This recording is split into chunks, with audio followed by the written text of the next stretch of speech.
Hey guys, this is the first video of a string of videos that I'm going to start sending you about some changes that we want to make now that we're the holidays and the bills are behind us. We really want to start focusing on cleaning some things up and getting prepared for our busy season in the summer, which is a long way off, but let's get things straightened out now, and then we'll hit the ground running in the summertime. So right off the bat, I want to dive right into it with recipes. Recipes are updated on the wall and really have to be followed. It's really extremely important that you follow the recipe because we can't identify problems if the recipe is inconsistent, or, let's say, for example, Alex likes to put a little this extra in there, and Jenna likes to put a little this extra in there, and Christian wants to do something a little bit different in there. That's absolutely unacceptable in any form. It has to be exactly the same every time. I can't identify problems if I have all this chaos out there. Now, if you identify a problem with the recipe, that's fine. We'll discuss that. Or if you identify a better way of doing it or something, that's certainly something that can be discussed. But whatever's on the wall is the recipe. No matter what I say, Chuck says, anyone says, whatever on the wall is 100% the recipe. You cannot change anything until the wall's recipe's changed. Specifically on that, I wanted to hit, speaking of that, never changing the recipes. Whatever the menu says is what's on the let's say, for example, someone says, oh, I heard we're doing this to the chicken or this to the steak subs. No. Whatever it says on the menu overrides everything. You can't add something to it that's not written there. For example, if you wanted to add, something to nachos, let's say tomatoes or shredded lettuce, you can't do that because it doesn't say on the menu. So it's not. So you can't say, oh, I heard we're adding this or we're changing this. No. There's none of that. You can't. There's no rumors going around that we're adding or changing something. Whatever the menu says overrides everybody, including myself. It has to be said on the menu, or else you can't make the change. So the things that we kick around are just theoreticals, because for the next menu change. That's how that works. But specifically on the recipes, I wanted to talk about the dough, because the dough is very inconsistent. It wasn't always like that. When I used to work the kitchen, the dough was great, very consistent. And so the dough is controlled by humidity and heat, and we're sometimes lacking in that department. So the first thing, the water temperature of the dough is extremely important. It's so important I can't even tell you. You get by without measuring the water, but these inconsistencies to our dough are damaging to our business. Our dough is supposed to be light and fluffy that crisps up, but it can't crisp if it never gets to a certain thickness. So the dough temperature, or dough water temperature, is hugely important. Has to be 75 in the wintertime and 68 in the summertime, and sometimes it fluctuates based on the temperature in the air. Again, the dough is affected by the temperature and the humidity of the building. So if you're ripping the cold air intakes from the fans, which you shouldn't be doing in the wintertime, the building temperature is cold, you almost sometimes never need to put the dough away. If the temperature's not right. I see people putting the dough away at 4 o'clock or 3 o'clock or whatever just to put it away. Well, dude, is the dough even thick? I mean, has it risen? To the line on the tray?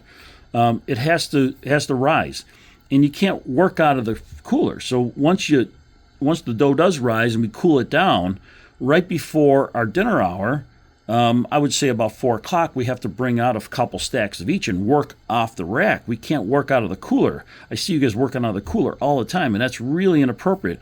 Our dough has to be room temperature in order to be to proof properly. It actually proofs, it puffs up a little bit in the oven. Okay, so one of the things that I notice is that the previous management, they had some crazy ideas about overcooking the chicken and different things. Man, we got to fix a few things. One of the things that we had this, back and forth discussion about the meatball sub, for example. The meatballs have to be microwaved and then put on the sandwich, and then it cooked halfway through the oven on a piece of foil.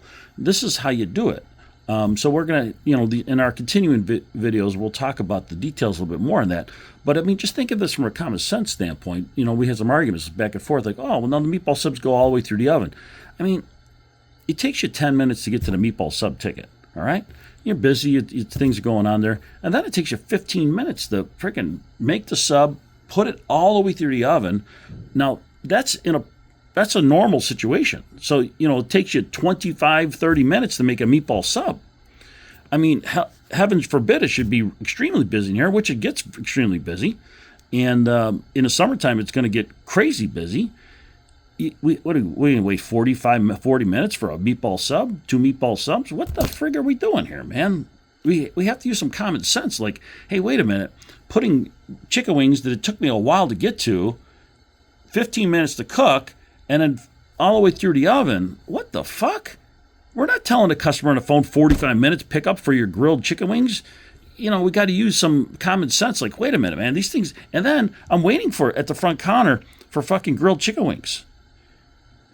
Dude, grill those chicken wings as fast as humanly fucking possible. We can't be waiting, 75% of the oven. Fuck, man. Put them in 25% of the oven. Let's get the shit out. I mean, I'm talking about extreme situations. I mean, you got to get this food out the door, man. We can't be, I'm waiting for the fucking wings and then they come out over well done. It's like, what the frig are we doing here, man? In emergency situations when we're waiting for something and we're calling for it because we're getting anxious, man. The customer's getting anxious. You got to get that food out, man. Grill it quick. All right, so listen, guys. I really tried to understand and let you guys play music in the kitchen. It's got to stop. It's got to stop. Right this second, Jenna's playing her music. It's way too loud because we can all hear it.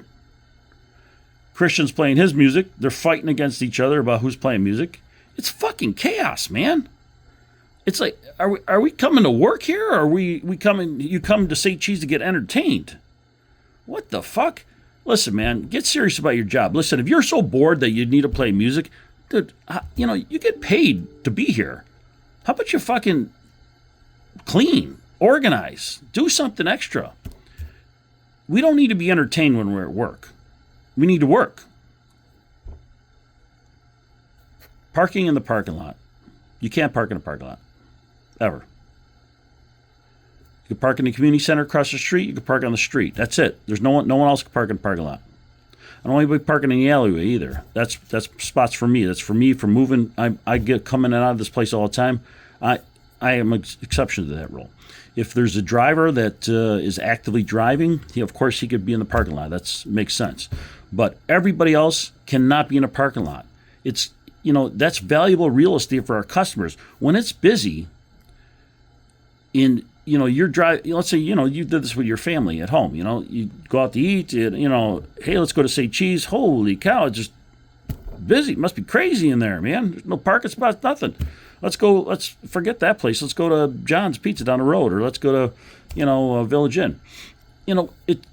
When there's no parking spots, sometimes the parking lot's full and the dining room's empty. You servers should be the ones yelling at these people for parking in the parking lot. They're losing you money, and they're losing us money as a whole. You guys, want raises and stuff like that. Well, if we're not making money, man, you guys can't have those things. You know what I mean? And it all stems from the things that I'm talking about. You can't park in a parking lot. All right, we got to measure the cheese. So everybody's got to measure the cheese. I measure the cheese. Art's got to measure the cheese. Chuck's got to measure the cheese. All the senior staff, all the management's got to measure the cheese. I know the senior staff members know the appropriate amount of cheese to go. It doesn't matter. You have to measure the cheese because the guy, everybody's watching you. You have to measure the cheese 100% of the time. It can't be done like once in a while. If it gets busy, we abandon it. Dude, you can just measure the fucking cheese.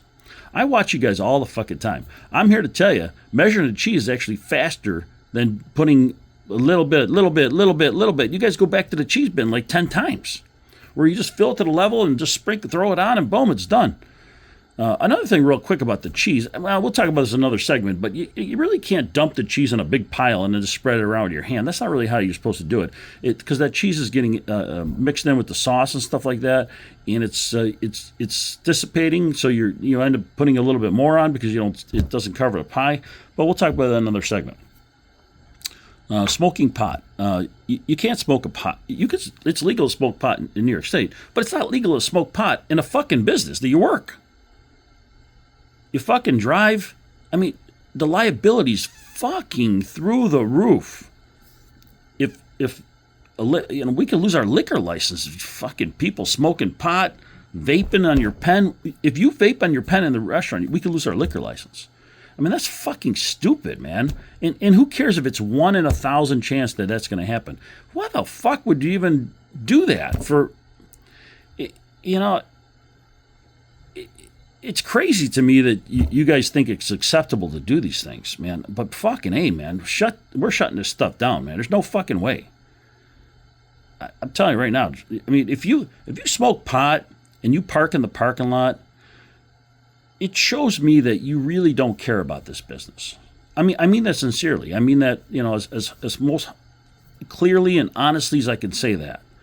And if you don't care about this business, man, you don't care about the stuff that we have to teach you about, not only about business, about life, and pay you to be here, and you don't respect the ownership and the things that we do provide for you so you could learn and grow in life.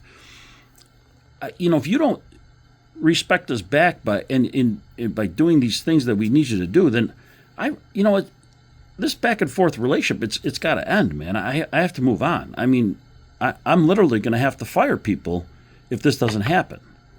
And I really don't want to do that. I like everybody. We're kind of this big, happy, dysfunctional family here at Say Cheese. But, I like everybody. I want to continue to do things. But, these things got to stop. We can't have these things. So this is the most important part of this video today is like these things have to change. And I can't keep following up and babying you and talking to you about it. No. This video is the only warning you get. If you get fired, don't cry in my office that you're fired. Please. This is the video. Just do it. Okay? Okay, last thing I got real quick. This video's gone on way too long already. Breaks. So breaks are mandated by New York State when you work over 6 hours, and they're mandatory. Whether you take the break or don't take the break, it's got to be recorded as a break. So it has to happen. So I was kind of looking through the New York State rules because there's times. So the reason why managers get free meals is because oftentimes managers can't take a break. So that's how that kind of evolved into that. Back when we were a smaller restaurant, there was not a lot of people here, so the managers it was hard for them. You really couldn't take a break. I mean, we never used to take breaks back in the day. So the managers always get compensated by a free meal because, New York State says, hey, if they really can't take a break, then just compensate them with a free meal or something. So that's what we always did. So we kind of got away from that with the regular staff. Now it's just management. But really, that's available to regular staff, too. If a regular staff guy is working a long shift and he can't sneak out for a break, it has to be recorded as a break. But give the guy a free meal or something that shows we're compensating for, the fact that he can't take a break. Now, take a damn break. I'm not saying don't take a break. I want you to take a break. Take your damn breaks and get it done. But if there's a situation where you can't, then we'll compensate you for a free meal. And that's regular employees too, not just management. Another thing about friggin' breaks, man. You clock in, and within a half hour, you're outside smoking a cigarette. Are you fucking kidding me? Another one of those things. I don't think you guys really care about this place, man. People that just completely take advantage of situations. You push, and you just take, man. Talk about selfish. Oh, my God. I got, fucking guys work 7 hours, 9 to 4. A guy clocks in, and he's out there taking a smoke break already. Holy cow, man. That shit, listen, if I see that behavior, I'm mentally checking that off, and I'm trying to find people that don't care about this business. Those people need to go away. They're all going to get fired. You're not going to make it to the summertime, because summertime's our big time. We need to have a staff here, top staff. It comes summertime. All right, that's all I got for this segment. I'm gonna send you some more videos. The chicken wing video is also going to come to you too, about chicken wing procedures, and then we'll talk about more after that. Thanks.